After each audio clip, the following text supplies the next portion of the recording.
Ndabasuje mwese tugiye kubana muri aya makuru yo kuri uyu wa mbere. Iki ni icyumweru dutangiye uyu munsi, ni tariki 27 z'uku kwezi kwa cumi, umwaka wa 2025. Reka nizere ko mwese tugiye kubana mumeze neza, abatameze neza reka nkomeze mbihanganishe. Channel ni ya yindi ni Subiza TV. Niba ukigera kuri uyu muyoboro wa YouTube channel aribwo bwa mbere, kora subscribe cyangwa sabone, tujye twibanira muri aya makuru tukugezaho buruko bwije nuko bukeye. Mwibutsa ko ahangaha ushobora gusanga amakuru aba yizewe kandi amakuru abagezweho. Uyu munsi utiki bimeze biti, ongera volume gatoya byose ngende mbikubwira ubashe gusobanukirwa neza uko biba byagenze. Ngira ngo ahangaha ni mu karere ka Ngororero, aho byagiye bigaragara ko hari inkuru y'incamugongo, ni inkuru y'akababaro. Ngira ngo muri kubibona neza kuri screen yanyu, ariko kandi nubwo ngiye kugezaho iyi nkuru abanyarwanda ndetse n'abari hanze y'iki gihugu cy'u Rwanda, ndagira ngo mbibutse ko nyuma y'iyi nkuru mba ndi bukugezaho n'andi makuru abavugirwa muri Repubulika Iharanira Demokarasi ya Kongo. Ubwo reka nizere ko rero mu minota mike tugiye kumarana byose ndaza kuba nabikugejejeho. Ibitekerezo byanyu ndabikeneye kuko ni ingenzi, biradufasha mu makuru tubagezaho umunsi ku wundi. Ubwo nizera ko na iyi nkuru muraza no kugenda muyirayikinga ari nako muyisharinga kuri bagenzi banyu. Ntago dutinda kuko igihe narababwiye ngo kirahenda. Iyi ni imodoka rero yo mu bwoko bwa Hiyasi. Iyi modoka ikaba yakoreye impanuka ahangaha muri aka karere ka Ngororero kuri uyu wa 26 Ukwakira umwaka wa 2025. Bivuze ngo iyi ni impanuka yabaye ejo hashize, hari ku cyumweru mu masaha y'igicamunsi. Iyi mpanuka ikaba yaje guhitana abantu bagera kuri batatu bose. Yo disi, reka nkomeze kugenda nihanganisha abatakarije ubuzima ahangaha cyangwa se imiryango baburiye ababo muri iyi mpanuka.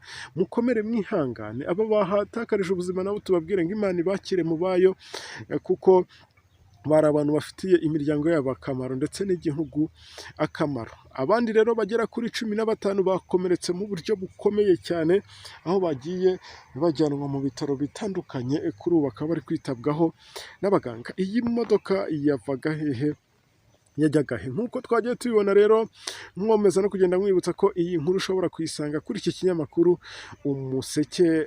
Mpamvu nkunda ibi ngibi kubibabwira bari ukugira ngo wowe unteze amatwi byibuze ubashe kumenya neza ko inkuru nakugejejeho yizewe 100%. Nk'uko rero ibi twagiye tubibona, umuyobozi w'akarere ka Ngororero witwa Nkusi Christophe yakomeje abwira iki kinyamakuru Umuseke ko mu bitabye Imana harimo abagabo 2 ndetse n'umugore umwe. Ariko disi, murumva ko ni ibintu bibabaje ndetse ni ibintu byatumye benshi bakomeza kugenda bahangayikishwa n'impanuka ziri kugenda ziba hirya no hino. Abangaba yakomeje avuga ko aba bavaga mu Byangabo mu karere ka Musanze, aho bari bagiye gufata irembo mu murenge wa Muhororo. Murumva ko ibintu byabaye nakubwira ko bitashimishije abantu habe na gatoya. Ibi ngibi rero bikaba byabaye kuri iki cyumweru nk'uko nagiye mbikubwira, cyangwa se nk'uko natangiye iyi nkuru mbikubwira. Njyewe rero reka nkomeze kugenda nihanganisha bariya, ubwo ndi kuvuga imiryango ya buriya babo muri iriya mpanuka ndetse n'abariya bahakomerekeye bikomeye.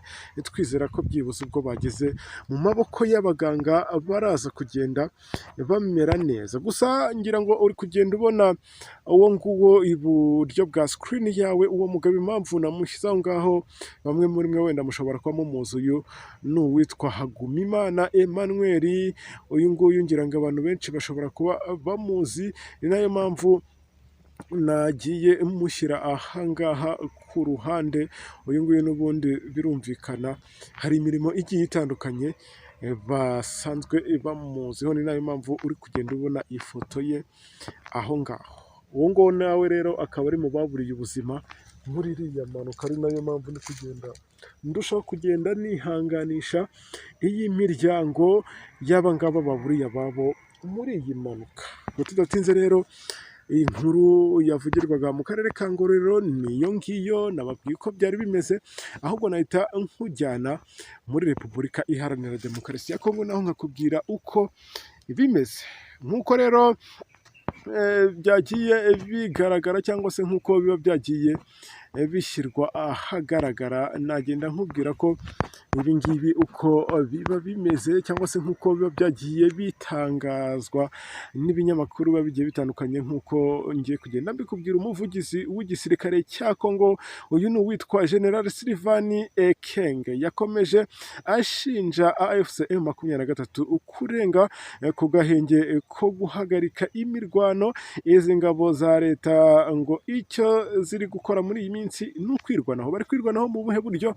Wowe komeza untege amatwi byose ngende mbikubwira. AFC M23 nayo iherutse gukoresha ikiganiro n'abanyamakuru i Goma, ngera ngo iyo nkuru nayibagejejeho, aho AFC cyangwa se M23 yakomezaga ivuga ko igihe kigeze igakomeza urugendo rugana i Kinshasa mu gihe leta ya Kongo idahagarika ibitero by'indege za drone ku baturage b'abasivili.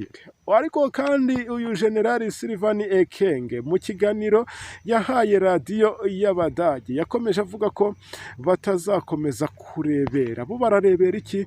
Yakomeje asubiza ku birego bya AFC M23 ivuga ko bitazakomeza kurebera ibitero by'ingabo za Kongo, ubwo FARDC, ingabo za Kongo FARDC. Ekenge ubwo yavuze ko bo kubahiriza ibi ngibi biri mu masezerano y'amahoro, hari bitari kugenda ngo byubahiriza. Yakomeje agira ati tubyubahiriza uko byakabaye kenshi. Ni AFC M23 yica agahenge ko guhagarika imirwano. Nabivuze kenshi ko ndeba mwese muri kwitana ba mwana, si ubwo AFC nibikoresha ikiganiro n'abanyamakuru, n'uyu nguyu nawe agatanga amakuru. Nagiye nkubwira ko iyi ari radiyo y'Abadage, ibi ngibi yagiye biyitangariza avuga ko ngo batanga agahenge, kandi ejo n'ejo bundi tukagenda tubona indege za drone ziri gukoreshwa n'igisirikare cya leta ya Kongo, kiri gusuka ibi cyangwa se kiri kugenda kigaba ibitero ku basivile. Ubundi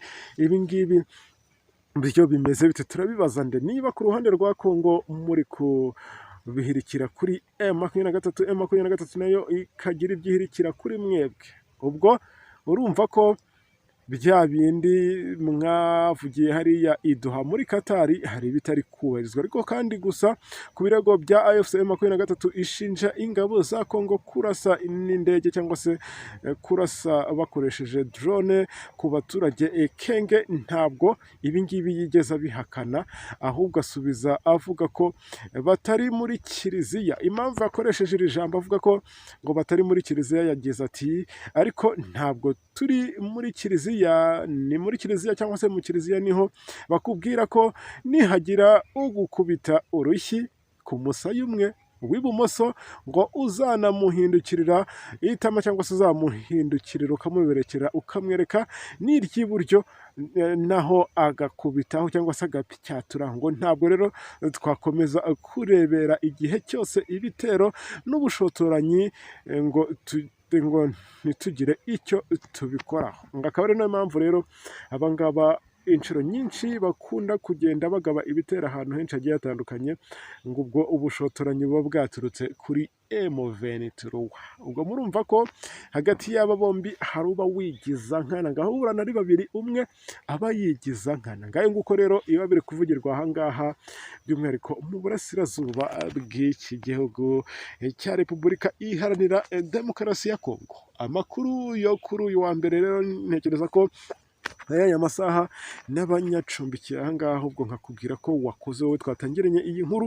Ibitekerezo byawe ndabikeneye. Nawe ukigera kuri uyu muyoboro wa YouTube channel rwose ntugende udakoze subscribe, kuko nibwo bufasha, niwo musanzu uduhaye kandi biratunezeza, kandi tukagusabira n'umugisha iminsi yose. Dusubire mu kanya gato kuko amakuru tuba tuyafite ari menshi, ntago twavuga ngo birangiriye ahangaha, ahubwo reka mvuge ngo ciao ciao.